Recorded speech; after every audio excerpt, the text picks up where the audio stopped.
Hello guys, welcome to Arito study vines. आपके अपने channel अरिटो study wines में आपका स्वागत है। आप देख सकते हो कि एसएससी जीडी का सामान्य ज्ञान आज हम लोग स्टार्ट कर रहे हैं रोजगार विद अंकित पब्लिकेशन की, जो कि है 2026 की। मैंने एक वीडियो डाली थी जिसमें मैंने 2026 की बुक्स की जो है अनबॉक्सिंग की थी।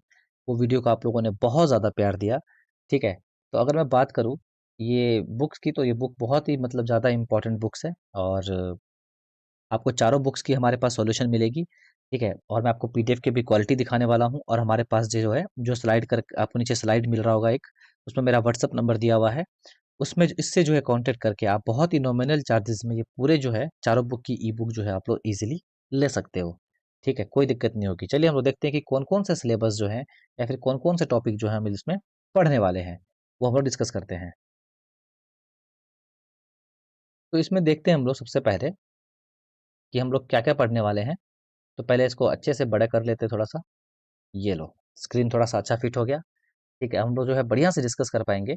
तो अंकित भाटी सर की कलम से लिखी गई है, और इन्होंने जो है बताया इसमें कंप्लीट, इन्होंने बताया कि अपना रिकॉर्ड बताया है कि हाँ भाई मैंने ऐसा किया है वैसा किया है। तो बात सही है, इनकी बुक्स जो है मैंने खुद इनकी बुक्स बनाई है और अच्छे अच्छे अच्छे नंबर मैंने भी लाए हैं। 235 बुक की ये जीएस है कंप्लीट। और इसकी पूरी पीडीएफ की जो है हम लोगों ने अच्छे से रिव्यू कर रखा है कि हमारे पास पीडीएफ क्वालिटी कैसी है क्या नहीं है। ठीक है, आपको ऊपर में दिख रहा होगा इस जगह जहाँ पे मेरा कर्सर है कि 235 पेज की जो है कंप्लीट जो है ये आपको बुक रहने वाली है। तो इसमें विषय सूची की अगर हम लोग बात करें, अगर हम लोग विषय सूची की बात करें, सबसे पहले आपका सामान्य ज्ञान आता है। क्या आता है? सामान्य ज्ञान। आपको पता है कि 20-20 नंबर के हर चीज़ पूछे जाते हैं, है ना? मैथ्स 20 नंबर का आएगा। 20 सॉरी, नंबर तो 40 होंगे, मतलब 20-20 क्वेश्चन पूछे जाते हैं। टोटल 80 क्वेश्चन पूछे जाते हैं, जिसमें कि आपका जीएस का जो है 20 का भी 20 क्वेश्चन पूछा जाएगा। ठीक है, तो वो 20 क्वेश्चन जो है हमें लाना बहुत टफ हो जाता है। मैथ में हम लोग नंबर लेके आ जाते हैं, रीजनिंग में लेके आ जाते हैं, और क्या बोलते हैं, हिंदी में लेके आ जाते हैं। लेकिन ये जो चौथा सब्जेक्ट है आपका जीएस है, इसमें जो है स्कोर करना थोड़ा सा टफ हो जाता है अकॉर्डिंग टू अदर सब्जेक्ट। ठीक है, तो इसमें इतिहास रहेगा, आपको इसमें भूगोल रहेगा, और इसमें भारतीय राज व्यवस्था रहेगा। ठीक है, क्या रहेगा? इतिहास रहेगा, और भूगोल रहेगा, भारतीय राज व्यवस्था रहेगा। ठीक है, और भारतीय अर्थव्यवस्था भी रहेगा सामान्य ज्ञान में। अब बात कर लेते हैं सामान्य विज्ञान में क्या आएगा। सामान्य विज्ञान में आपका भौतिकी विज्ञान आएगा, रासायनिक विज्ञान आएगा, और जीव विज्ञान आएगा। इस तरफ जो है आपको दिख रहा होगा कि पेज नंबर जो है दिए गए हैं। ठीक है, तो हम लोग उसके बाद लास्ट में स्टैटिक जीके भी डाल रखा है। ठीक है, उसके बाद लास्ट में स्टैटिक जीके भी डाल रखा है। तो यहाँ पे पहला टॉपिक आता है आपका इतिहास। ठीक है, इतिहास आता है। और अगर आप डेली, अभी तो बहुत समय है एग्जाम में, अगर आप डेली 20 क्वेश्चन की भी प्रैक्टिस करोगे मेरे साथ अच्छे से, तो आप जो है एग्जाम आने से पहले खत्म कर दोगे। आज आपका डेट है, आज अगर मैंने इस क्लास को अपलोड कर रहा हूँ तो अभी आपका मई का महीना है, मई 2025, और आज है आपका 20 तारीख।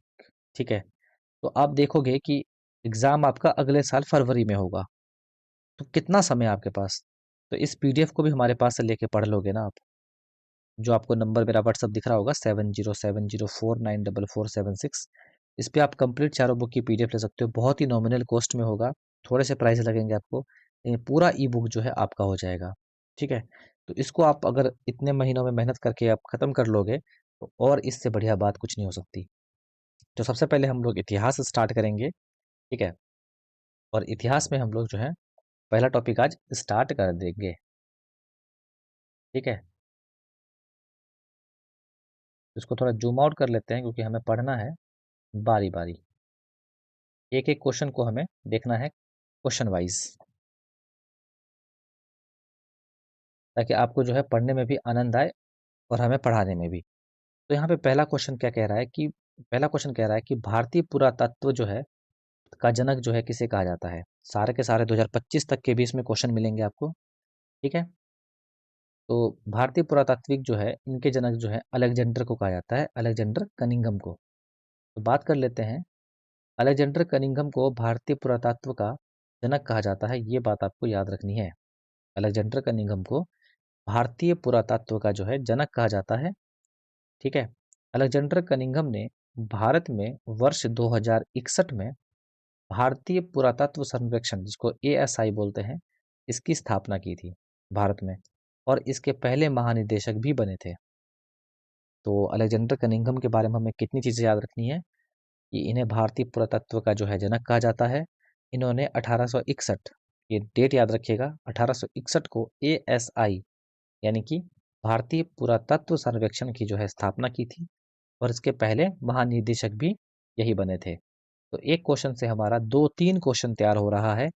तो सोचो कि जब ये बुक खत्म हो जाएगी और मैं इसकी मैराथन लेके आऊँगा, तो कितना बढ़िया तरीके से जो आपके SSC GD की तैयारी हो जाएगी। उसी तरह हम लोग हिंदी भी स्टार्ट करेंगे, मैथ भी स्टार्ट करेंगे, और हम लोग धीरे-धीरे रीजनिंग भी स्टार्ट कर देंगे। अगर आप लोगों का सपोर्ट रहा, अगर आपको क्लास अच्छी लगेगी, अगर आप लोग कमेंट करोगे, SSC GD की सच में आप लोगों को तैयारी करनी है हमारे साथ, जैसे मैंने 2025 में करवाई थी। बच्चों को बहुत हेल्प किया। तो आप भी जो है कमेंट करके ज़रूर बताना कि कंटिन्यू करना चाहिए कि नहीं करना चाहिए क्लास को, ठीक है? अगर आप सपोर्ट करोगे तभी मैं क्लासेस डेली लेके आऊँगा ना। पता लगा कोई देख ही नहीं रहा है तो मैं क्या करूँ? चलिए, दूसरा क्वेश्चन कह रहा है कि निम्नलिखित में से कौन भारत में पुरातात्विक महत्व का एक पुरापाषाण स्थल है? कौन सा है? आपका हुनसागी, याद रखिएगा, हुनसागी। तो पुरापाषाण कालीन स्थल जो है हुनसांगी, कर्नाटक राज्य में स्थित है।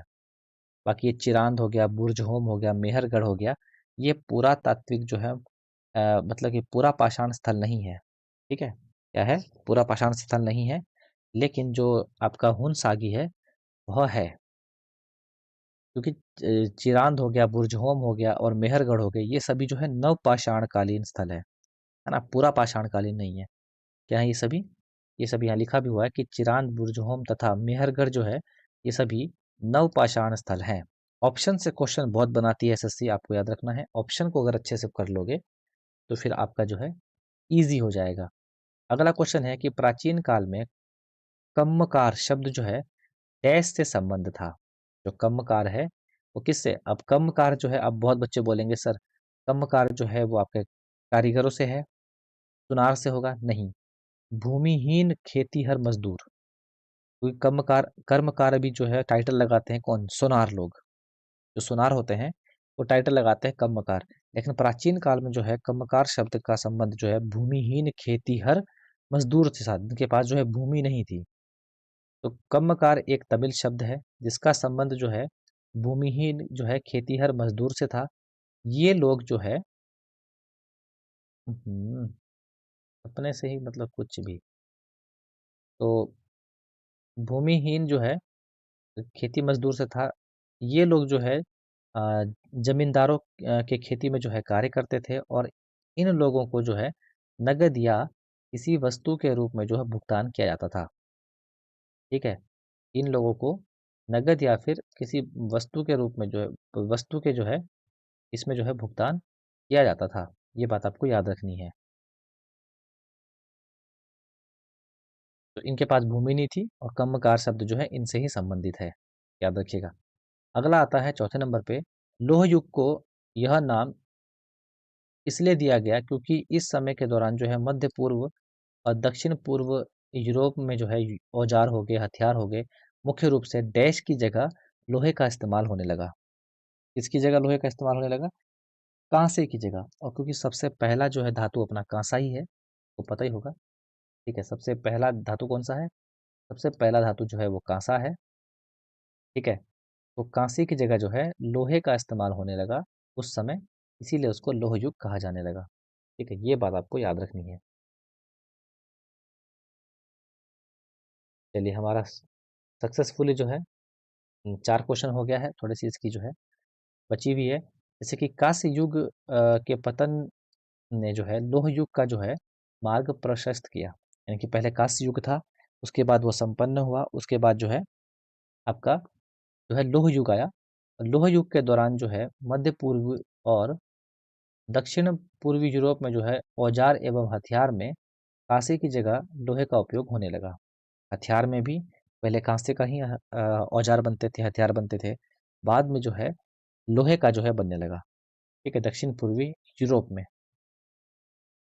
ये बात आपको याद रखनी है। अगला लाइन कह रहा है, पांचवा क्वेश्चन क्या है कि भारत में लोह युग जो है निम्नलिखित किस कालखंड में आता है? जो लोह युग है वो किस कालखंड में आता है? तो 1500 ईसा पूर्व से 200 ईसा पूर्व। अगर ना आपको अगर इसकी कोई बेसिक क्लास चाहिए, अब जैसे कि आपको ऑब्जेक्टिव प्रैक्टिस नहीं करना, देखिए जैसे कि ये क्वेश्चन जो है 2025 के एग्जाम में पूछा गया है ना, समय पूछ लिया, भारत के लौह युग को जो है निम्नलिखित में से किस कालखंड में आता है, तो लौह युग का समय काल पूछ लिया इसने। तो सर कभी भी कुछ भी पूछा जा सकता है, तो इसके लिए जो है एक येलो बुक आती है और एक पॉकेट जीके भी आप ले लेना, ठीक है। तो येलो बुक आती है और पॉकेट जीके आती है, अगर आप इनको पढ़ोगे ना तो आपका बहुत बेहतरीन जो है जीके हो जाएगा। अंकित सर की ही येलो बुक आती है और इनकी ऑब्जेक्टिव वाली भी आती है, उनको प्रैक्टिस कर लेना, कोई दिक्कत नहीं है, बहुत समय है एसएसजीडी वालों। अब आपको जो है उनकी कंप्लीट जो है जीएस हमारे पास मिल जाएगी, जो स्क्रीन पे आपको नंबर मिल रहा है उसी पे मिल जाएगी, ठीक है। व्हाट्सअप मैसेज करना पड़ेगा, थोड़े से नॉमिनल चार्जेस लगते हैं लेकिन क्वालिटी कंटेंट मिल जाता है आपको। अगला है आपका कि भारत में लौह युग की अवधि कितनी है। भारत में लौह युग की अवधि जो है 1500 ईसा पूर्व से 200 ईसा पूर्व तक है, ठीक है। प्रारंभिक लौह युग की अवधि जो है 1500 ईसा पूर्व से 1000 वाला है। मध्य में जो है कब तक है, 1000 से 600 तक है। और उत्तर लौह युग में जो है कब से है, 600 से लेके 200 ईसा पूर्व है। ये तीनों जो है लौह युग ही है भारत का, लेकिन लौह युग को 3 भागों में बांटा गया है, प्रारंभिक लौह युग, मध्य लौह युग और उत्तर लौह युग। डेली हमें 20 क्वेश्चन करने हैं, ज़्यादा नहीं करने हैं। आप देखिएगा धीरे धीरे आपका जो है जीके बहुत अच्छा बन जाएगा। अगला है सिंधु सभ्यता के लोग डैश बनाने के लिए जो है तांबे का, सिंधु सभ्यता के लोग जो है अ, सिंधु सभ्यता के लोग जो है डैश बनाने के लिए क्या, कांसे बनाने के लिए जो है तांबे और टीन का मिश्रित मिश्रण करते थे। तांबा तांबा और टीन को मिश्रित करते थे पिघला के, और क्या बन जाता है, कांसा बन जाता है। ये चीज़ हमें सिंधु सभ्यता से ही पता चलता है। तो सिंधु सभ्यता के लोग जो है कांस्य बनाने के लिए लोहे और सॉरी तांबे और टीन को जो है मिक्स करते थे। सिंधु सभ्यता का जो है प्रमुख केंद्र जो है हड़प्पा होने के कारण इसे हड़प्पा सभ्यता कहा जाने लगा। सिंधु सभ्यता को हड़प्पा सभ्यता कहते हैं क्योंकि इसका जो है मुख्य केंद्र है, प्रमुख केंद्र क्या था आपका, हड़प्पा था। 7वां क्वेश्चन है, निम्नलिखित में से कौन सा स्थल भारत में मध्य लोह युग के जो है दौरान आरंभिक शहर नियोजन जो है साक्ष्य प्रदान करता है। देख लो 2025 में कैसे कैसे क्वेश्चन पूछे गए हैं।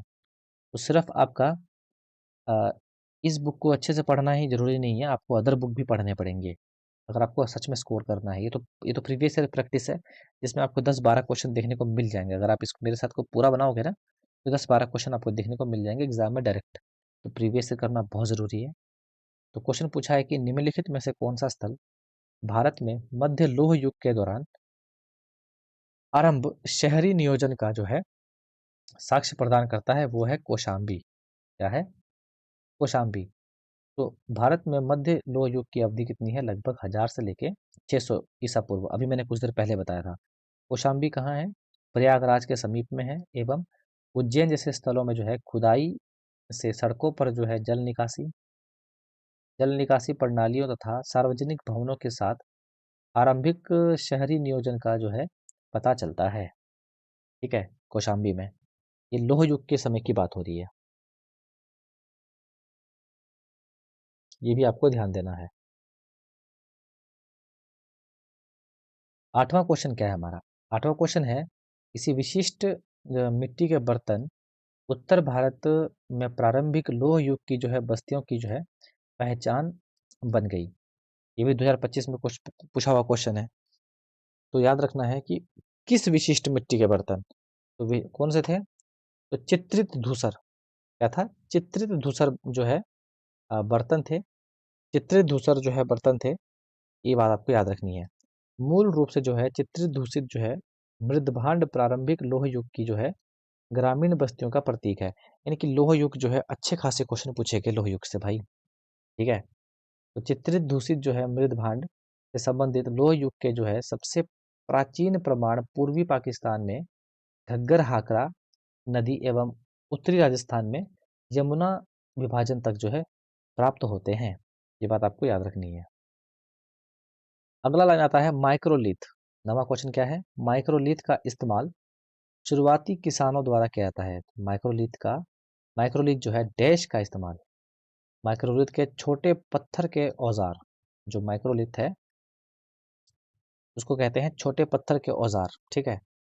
तो इसका इस्तेमाल जो है शुरुआती में किसानों द्वारा किया गया था, ये बात आपको याद रखनी है। माइक्रोलीथ छोटे पत्थर के औजार होते हैं।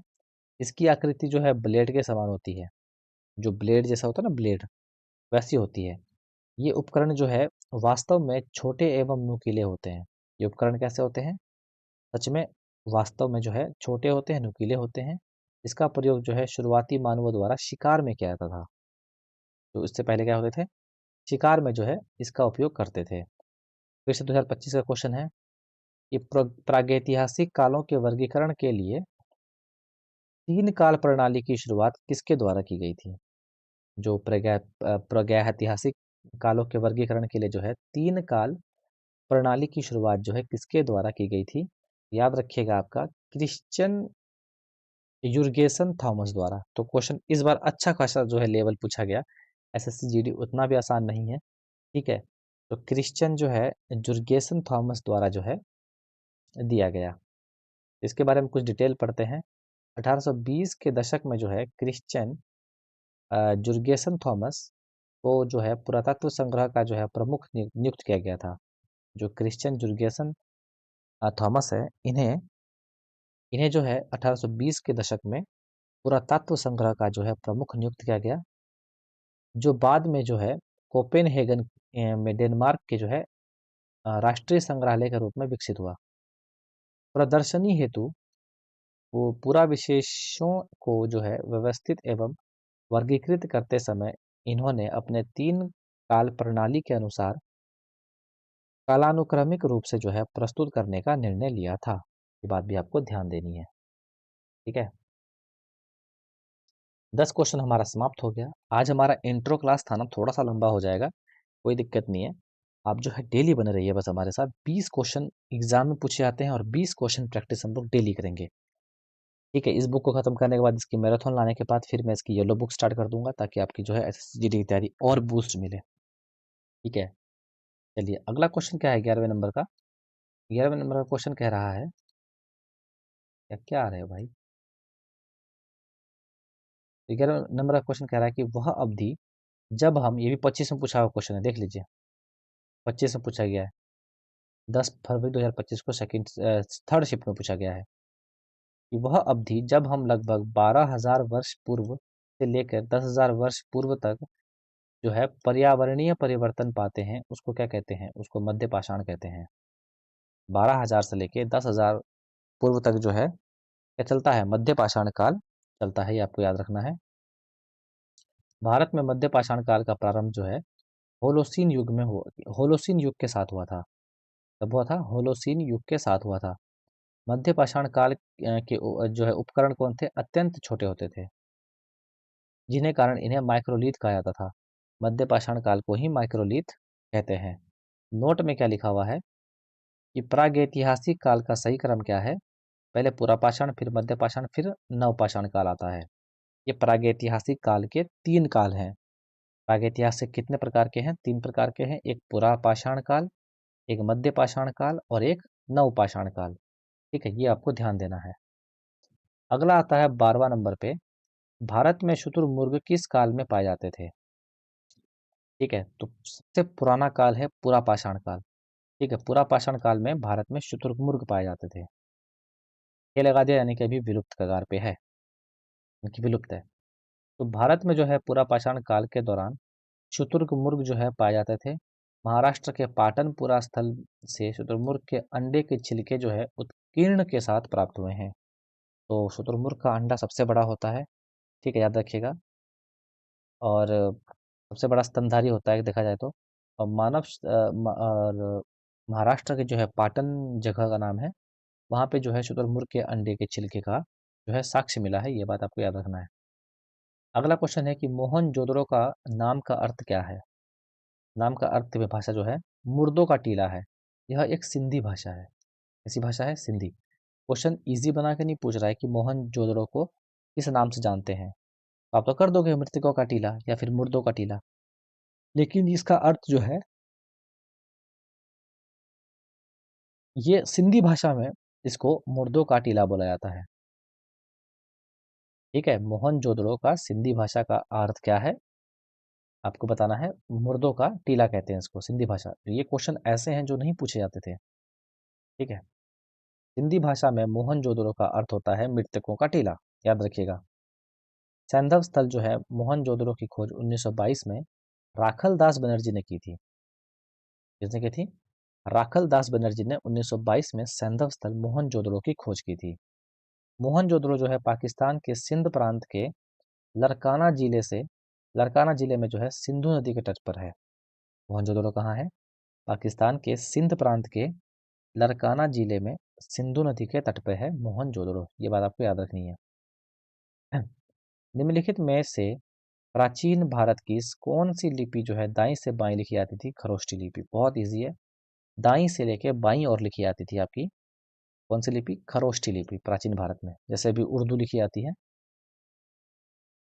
तो प्राचीन भारत में खरोष्ठी लिपि जो है दाएं से बाएं की ओर लिखी जाती है। इस लिपि को पढ़ने का श्रेय जो है जेम्स प्रिंसेप को जाता है। किसे आता है? जेम्स जेम्स प्रिंसेप को जाता है। निम्नलिखित में से कौन सी सभ्यता अपने नगर नियोजन के लिए प्रसिद्ध है? अगला क्वेश्चन क्या कह रहा है? तो सिंधु घाटी सभ्यता जो है अपने नगर नियोजन के लिए जो है प्रसिद्ध है। आपको ये बातें याद रखनी है। कौन सी सभ्यता? सिंधु सभ्यता। हड़प्पा या सिंधु सभ्यता एक नगरीय सभ्यता है। नगर नियोजन की व्यवस्था सिंधु घाटी सभ्यता की एक प्रमुख जो है विशेषता है। और सिंधु घाटी सभ्यता जो है, सिंधु घाटी सभ्यता जो है याद रखिएगा, सिंधु घाटी सभ्यता के दो प्रमुख नगर है हड़प्पा और मोहनजोदड़ो। ठीक है। और नगरीय की बात करें तो नगरीय सभ्यता जो है हड़प्पा सभ्यता बोल सकते हो या फिर सिंधु घाटी सभ्यता को बोला जा सकता है। अगला है 16 नंबर क्वेश्चन है, इस स्थान में हड़प्पा कालीन रथ की एक प्रतिमा प्राप्त हुई है। हड़प्पा कालीन जो है रथ हुआ करता था उस समय, और इसकी जो है इसका जो है प्रतिमा कहाँ प्राप्त हुई है? दैमाबाद में। क्वेश्चन अच्छा है। दैमाबाद में जो है प्राप्त हुई है। कालीबंगा में टिक क्यों लग गया भाई? दैमाबाद में होगा। कहाँ होगा? दैमाबाद में। तो दैमाबाद महाराष्ट्र हड़प्पा सभ्यता का एक दक्षिणतम स्थल है। यहाँ से रथ की मूर्ति जो है प्राप्त हुई है। रथ की मूर्ति, ये बात आपको याद रखनी है। अब आता है ऋग्वेद कालीन, ऋग्वेद काल में जो है रावी नदी को क्या कहते हैं? रावी नदी को जो है परुष्णी कहा जाता था। यार विस्तृता पे क्यों टिक लग रहा है? क्या कहते थे? परुष्णी। तो रावी नदी को परुष्णी कहते थे। तो अगर कोई और नदी पूछ लिया जाए तो फिर आप क्या करोगे एग्जाम में? तो करना कुछ नहीं है, बस यहाँ देखेंगे अस्कनी को अस्कनी जो है, पहले इसको अस्कनी बोलते थे चिनाब नदी को। विपाशा को अब जो है व्यास बोलने लगे हैं। विस्तृता को झेलम बोलने लगे हैं। और सदा नीरा को गंडक, और गोमती को गोमल कहते हैं अभी। ठीक है। गोमल नदी गोमती नदी कहते हैं, लेकिन गोमल से अच्छा लगता था सुनने में गोमती। अस्कनी चिनाब नदी का नाम था। बिपाशा व्यास नदी का नाम था। रावी पर रोशनी नदी का नाम था। विस्तृता झेलम नदी का नाम था। और सदा नीरा जो है गंडक नदी का नाम था। और गोमती जो है गोमल नदी का नाम था पहले। अब है अगला क्वेश्चन, सतलज नदी का वैदिक नाम क्या है? जो ऋग्वेद में जो है वर्णित सप्त सिंधु नदियों का एक हिस्सा है। सप्त सिंधु नदियों का एक हिस्सा है।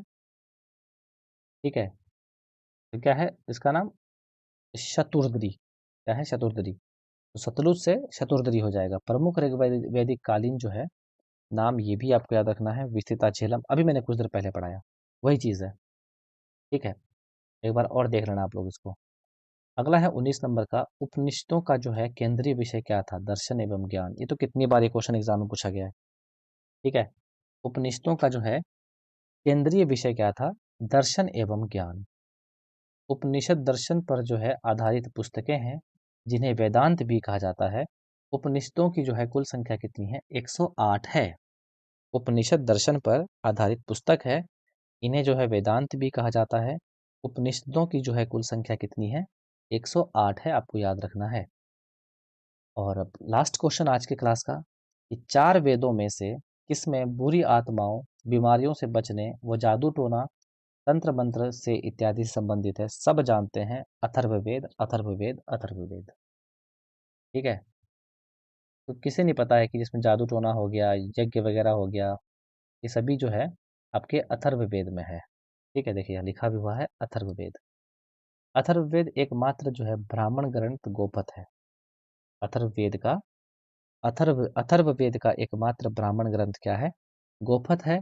और अथर्ववेद में ब्रह्म ज्ञान, धर्म, समाज निष्ठा, रोग निवारण, बुरी आत्माओं और बीमारियों से बचने के लिए जो है जादू टोना, तंत्र मंत्र, ये सभी का वर्णन जो है आपको अथर्ववेद में मिलता है। तो ये रहे आज के 20 क्वेश्चन। ठीक है, आज आज की आपको क्लास कैसी लगी एक बार आप कमेंट करके बताना। क्या डेली क्लास को लेके चलूँ मैं, जिसमें कि आपका जो है 235 पेज का बुक है वो समाप्त करने की तरफ चलेंगे। ठीक है, और मैं आपको बता दूं कि इसकी जो है कंप्लीट आप पीडीएफ ले सकते हो हमारे पास से। ठीक है, कंप्लीट बुक की पीडीएफ आपको मिल जाएगी।